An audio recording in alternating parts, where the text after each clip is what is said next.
Hey, what's up guys? So I got a comment on the channel recently and I don't know if it was meant as a compliment, but I took it as a huge compliment. Someone said on one of my videos where I had told them the camera that I use to film all of my videos, which is this Canon SL2 right here. This was my first DSLR and has continued to be my main video camera ever since I got into photography and videography. But this person said, I find it hard to believe you shot this video on a Canon SL2. And first of all, again, I take that as a huge compliment, so thank you to whoever said that. Because I do know this camera pretty well, and I'm able to kind of know what I need to do to get what I need to get out of it. And I'm going to talk to you guys about why I think this is still a really viable option as a video camera and definitely as a hybrid shooter camera for doing video and stills work. And also I'm going to switch to this camera first of all so you can see the quality that you can get out of this camera, and also because the camera that I'm filming on now doesn't have a flip out screen for me to monitor. It does not have continuous autofocus in video, and it's just much nicer filming with this camera.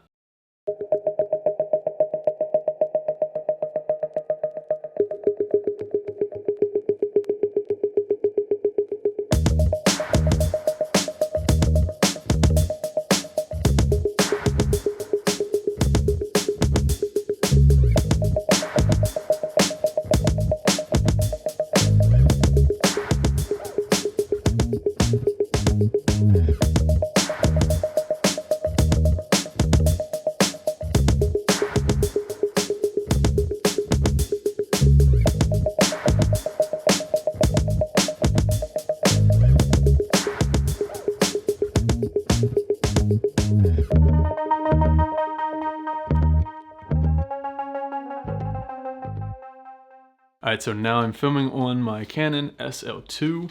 I have a Sigma 24mm 1.4 lens on here right now, and this is my normal setup for filming here in the studio for YouTube, for filming most of the videography jobs that I do. This is, like I said, this is my main video camera. I use this for everything, all the time. Videos automatically go into this camera, and my 6D, which is a full frame camera for video, is my B camera, and that is an older camera, a little bit older. So part of the reason for that is because the video features are slightly lacking in that compared to this, but that right there should give you a hint to how cool it is, all the features that this camera has in it for the price point. Let's talk about the price point for a second, because you know, this is going into 2020 right now, the end of 2019 when I'm filming this, and there are certainly other options out there. You know, you have the Canon 80D that's been around for a long time, and I would say that this camera is kind of a mini 80D. But you have the Canon 90D that just came out, the M6 Mark II, the mirrorless kind of version of the 90D almost. You have the SL3, which is the updated version of the SL2. So like, why the SL2 at this point? And again, price point is the first thing I'm going to talk about. And I'm looking it up right here. A used SL2 right now, they're like around $300-350 depending on where you find them and what condition you get them on. If you get it on something like eBay or something like that, maybe you can find something even better. I don't like to personally shop for used camera gear on eBay just because, I don't know, I haven't done it enough probably, and I just don't trust it that well. I like to shop for used gear on Adorama if I'm not buying it in person from somebody. By the way, all of the stuff that I'm talking about, I'll have links to that to buy from Adorama in the description. If you are interested in purchasing any of these, you can use those links below, and at no extra cost to you, it supports this channel and helps me to be able to keep making videos like this for you guys. So like I said, the SL2 used, you're in the like $300-350 range. If you're looking at the 80D, right now, a new 80D is $999 on Adorama. A used 80D is gonna run in like the $700-600 range, something like that. That's pretty much twice as much as the used SL2. But again, there's the newer versions of those out right now. So like the 90D, $1,200. That's almost, I'm really bad at math, 4 times as expensive as the SL2 used. The just body only of the M6 Mark II, $850. So again, more than double the price of the SL2 used. And these are all prices for the cameras without any lenses, which is a big factor. Like I said, I'm using the Sigma 24mm 1.4. That's an Art Series lens. That's a really nice lens. And your lens choice is going to make a much, much bigger difference in the image quality that you get than the camera that you're using. So if you were thinking about some of those cameras and you decided to go the SL2 route instead of one of those cameras, let's say you were going for the 90D, that's what, $900 that you're saving. You could get some like multiple decent lenses or like a really nice lens. Like use the 24-70, 1 second. This lens right here. This is the Sigma Art Series 24-70 2.8. This lens, I love this thing. Awesome image quality, color rendition is great, and used, great condition, used. This thing is about $900. So for the price that you would pay for just a 90D body, you would get the SL2 used, Sigma 24-70 2.8 used, and be making way better stuff than if you got the 90D with the kit lens, which would be even more expensive than getting these two things. To me, that's an absolute no-brainer. Lenses just make a bigger difference, a much bigger difference than the camera itself. With the 80D, if you go for a used 80D, you can still get like $400 towards lenses that you could use. $400. Then we have this lens that you could use. This is the EFS, the Canon EFS 17-55mm 2.8 lens. I did a video talking about this lens. I'll link it up here in the whichever side it's going to come up in the YouTube cards. And also, very awesome lens, good image quality. Used, this thing on Adorama, I just looked it up a little while ago, about $300. Then you have an extra $100, you can get the 50mm 1.8 lens. That's this thing right here, brand new, $125. So used, you can get this lens and the 17-55 2.8 and come in with the SL2 under just what you would pay for the 80D alone. Like, I can't stress enough how much of a no-brainer that is. Especially since when you look at everything that this can do versus what the 80D can do, it's almost identical what they're able to offer, these two cameras. Same sensor as the 80D, processor, like it's the 80D in a smaller package. There are a few limitations. If you are trying to, like with Canon flashes, you can trigger them wirelessly with certain cameras. The SL2 doesn't do that. But if you're doing videography, you're not using flash. Then what are you missing out on? It's just, you're able to make great content with this camera. The image quality is really, really good. So as far as resolution and frame rates, it only goes up to 1080. It doesn't do 4K. It does 24 frames per second, 30 frames per second, and 60 frames per second in 1080. So one limitation is that you are not going to be able to do super slow motion. But even in that video that I showed you guys earlier that I made, 60 frames per second, you can do nice looking slow motion if you learn how to use it correctly. You can do nice looking slow motion with 60 frames per second. I do it and I love it. It works really well if you know how to use it. It doesn't do 4K. If you're watching this video, I'm assuming that you're probably maybe looking to upgrade from a very old camera or getting into your first like interchangeable lens camera. If that's the case, you do not need 4K. I will say it again. You do not need 4K. Like, first of all all of the savings that we were just talking about with buying this setup, you'll have to put all of that money into huge, expensive, fast memory cards. 4K footage eats up memory like crazy, and you don't. Why? You don't need it for anything right now. If you're making YouTube content especially, because once you put it up on YouTube, even if you upload it in 4K, YouTube compression, you're gonna lose most of the benefits that you had in having filmed in 4K in the first place. I film in 1080, export in 4K, upload to YouTube in 10K, and I think it looks awesome. Yeah, that's what I would suggest. There's just not a whole lot of people, certainly at this price range. If you're looking at a camera anywhere near any of these price ranges, there's not any real need for 4K. Some people want it.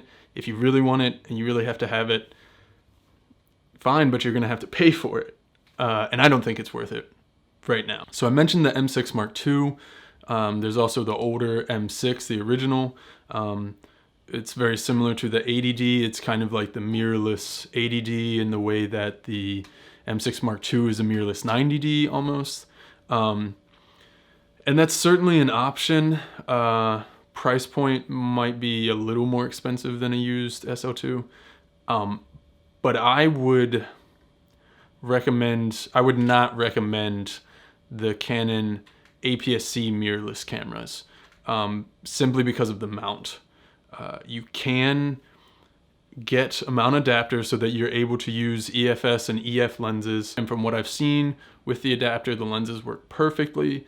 The weight balance of having the small mirrorless camera with the adapter and then a big lens on it, and the M-series cameras tend to be very small. The M-series lenses are very small. The EFM mount lenses are very small.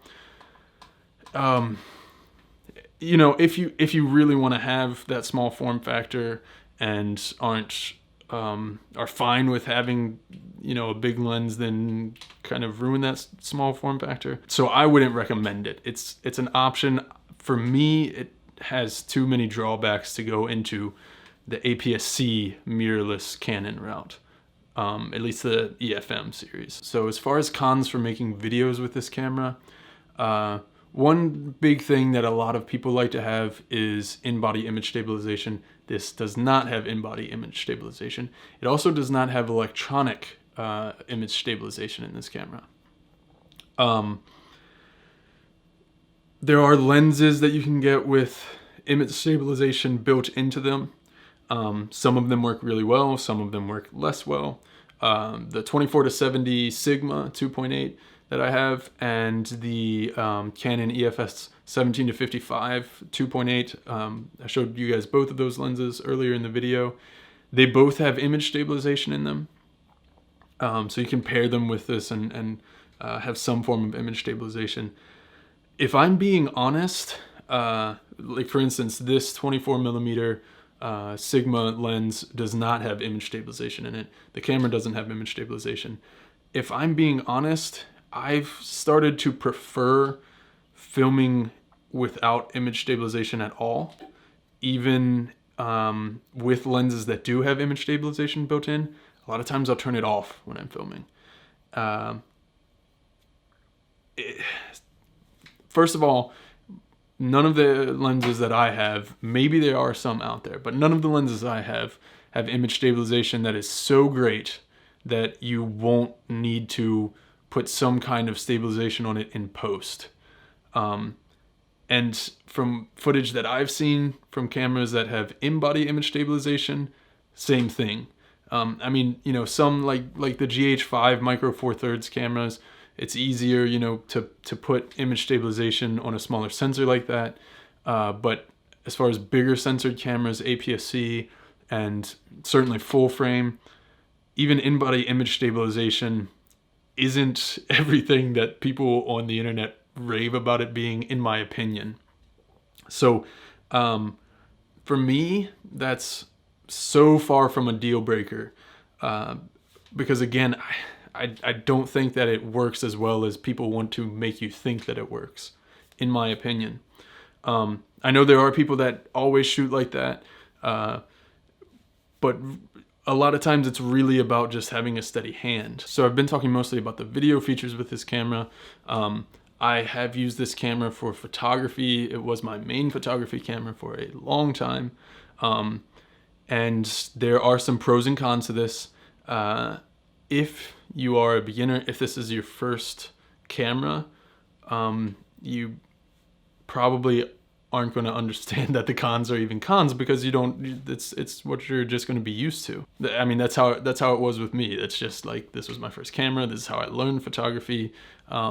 So the drawbacks to this camera, I just, thought that was how a camera worked, because that's all I knew. But as far as the cons that this camera has on the photography side, through the EVF, you only have 9 autofocus points. They're not the greatest autofocus points. I rarely, if ever, use the, actually look through the viewfinder. I think I said EVF earlier. It's an OVF, an optical viewfinder. I rarely, if ever, use the viewfinder for photography. So I rarely use the viewfinder, period, if ever, on this camera. However, in live view mode, using the screen, you have Canon's dual pixel autofocus for photos and videos. You can tap to focus, and that autofocus works really, really well. If I'm using this photography or videography, that's the autofocus system that I'm using when I'm using autofocus. But the sensor, the image quality coming off of the sensor is really nice, 24.2 megapixels. That's actually something that on the SL3, the updated version of this, it's not a noticeable difference. The SL3 is 24.1 megapixels, this is 24.2. But technically, this camera has a higher resolution than the newest version of this camera. And used, again, I think you can get this for cheaper used than you could the SL3 used. So who would I recommend this camera for? Who would I not recommend it for? If you are looking for a first camera and you either want to do video or some type of hybrid shooting where you're doing video and photo, this is a great camera.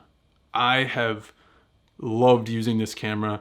I've made a lot of money using this camera. I've used it for photography and videography jobs since I've started doing photography and videography, and have been able to do really cool stuff with it that I'm really proud of. If you're a beginner, I think this is a great camera to learn on. With the price of this camera as it is right now, it's a great value, I think. It's really underrated even. I know when this camera came out, a lot of people were talking about it being, the mini 80D and a great budget video camera. I think it continues to be a great budget camera, especially if you can find it used around that $300 mark. That's such a great price for what you're getting out of this camera. Who would I not recommend it for? I think the people that I would not recommend it for probably aren't watching this video, or they just let YouTube pick a random video and weren't paying attention to what video popped up. If you are someone who, if you're looking for an upgrade from a fairly modern camera, then this certainly isn't for you. But someone who is just getting into buying a camera, or just getting into buying a camera that can do photo and video from maybe having, an older camera that only did photos, or that didn't have very good video features, this is great. For vloggers, now it is a DSLR, but it's a very small DSLR. It's very compact. So for me, for my money, this is an amazing, especially beginner vlogger camera. You have the flip out screen, so you can check your shot, your composition, your exposure. You can see everything in there. It's new enough that before you know what you're doing, you can just set it to the auto mode, completely auto, and it's going to give you mostly really good results. Like I said, it's a DSLR, but it's a very compact DSLR. I don't think it's super heavy. There are lighter options out there, but if you're wanting quality from the content that you're making, you can pair this with nicer lenses much more easily than a really tiny mirrorless camera that you're going to have probably a mount adapter or something with to be able to put a nice lens on it. So really, if you're looking at a camera anywhere in the range from you know, $300 used camera like this, even up to a 90D, for most people, I would say, especially if you're a beginner, especially if this is your first camera purchase, if you have that kind of budget, if you have 90D budget or 80D budget, M6 budget, M6 Mark II budget, go for this SL2 and use the rest of that budget on lenses, because that's going to make a much bigger difference in the quality of the work you're doing, whether photography or videography, than spending 2 to 3 to 4 times as much on the camera body before you even get any lenses.